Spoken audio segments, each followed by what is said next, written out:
Hello, അപ്പോൾ ഞാൻ ഇന്ന് പോയിരിക്കുന്നത് നമ്മുടെ വീടിനടുത്ത് തന്നെയുള്ളൊരു ദേവീ ക്ഷേത്രത്തിലേക്കാണ് കേട്ടോ.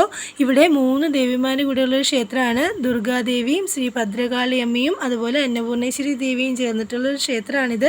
ഇവിടെ ഇന്ന് മാസപൂജയാണ് കേട്ടോ. അതുപോലെ തന്നെ പൂമൂടൽ ചടങ്ങ് കൂടെ ഉണ്ട് ഇവിടെ. അതിനായിട്ടുള്ള പൂക്കളാണ് നമ്മളിവിടെ കണ്ടത്. അതുപോലെ പൂമൂടൽ ചടങ്ങിനെന്ന് പറയുമ്പോൾ വിവിധ തരത്തിലുള്ള പൂക്കൾ വെച്ചിട്ടാണ് ദേവിയെ അലങ്കരിക്കുന്നത്. 3 ദേവിമാർക്കും ഈ ചടങ്ങ് നടക്കുന്നുണ്ട് കേട്ടോ. അപ്പം ഞാനിവിടെ ഒരു ദേവിയുടെ ക്ഷേത്രത്തിൽ നടന്ന ചടങ്ങ് മാത്രമാണ് വീഡിയോയിൽ പിടിച്ചിട്ടുള്ളത്. ഈ ചടങ്ങ് എങ്ങനെയാണെന്ന് വെച്ചാൽ ഇത് ദേവിയുടെ തലയ്ക്ക് താഴോട്ടുള്ള ഭാഗത്ത്, അതായത് ദേഹം മുഴുവനും പൂവുകൊണ്ട് അലങ്കരിച്ച് നല്ല ഭംഗിയാക്കി വെക്കുകയാണ് ചെയ്യുന്നത്. ഈ ഒരു സമയത്ത് നമ്മൾ ഭക്തിയോടുകൂടി പ്രാർത്ഥിക്കുമ്പോൾ നമ്മുടെ മനസ്സിൽ നല്ലൊരു പോസിറ്റീവ് എനർജി കിട്ടുന്നുണ്ട്. അപ്പോൾ വളരെ ഭക്തി നിർഭരമായ ഒരു നിമിഷമായിരുന്നു അവിടെ നടന്നത്.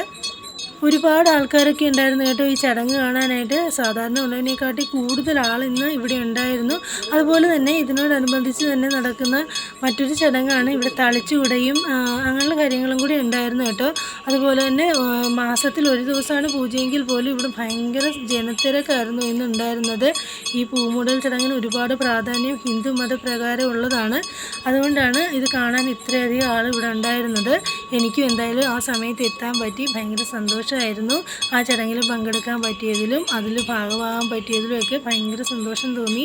അല്ലെങ്കിൽ നമുക്ക് അമ്പലത്തിൽ പോകുമ്പോഴും പള്ളിയിലാണേലും ഒക്കെ പോകുന്ന സമയത്ത് ഒരു വല്ലാത്ത പോസിറ്റീവ് എനർജി കിട്ടാറുണ്ടല്ലോ. അത് നമ്മുടെ ഒരു ഭാഗ്യമാണ്. കുറച്ച് സമയം അവിടെ പോയി നിന്ന് നമ്മുടെ മനസ്സിനൊന്ന് റിലാക്സ് ആക്കാൻ പറ്റുന്നത്. അതുപോലെ തന്നെ തളിച്ചുകൂടയിലും പങ്കെടുത്തു കേട്ടോ. ഇതാണ് തളിച്ചുകൂടയുടെ ചടങ്ങുകൾ.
അപ്പോൾ തളിച്ചുകൂടിയൊക്കെ കഴിഞ്ഞപ്പോൾ സദ്യ ഉണ്ടായിരുന്നു കേട്ടോ. അതൊക്കെ കഴിച്ചിട്ട് ഞങ്ങൾ വീട്ടിലേക്ക് പോന്നു.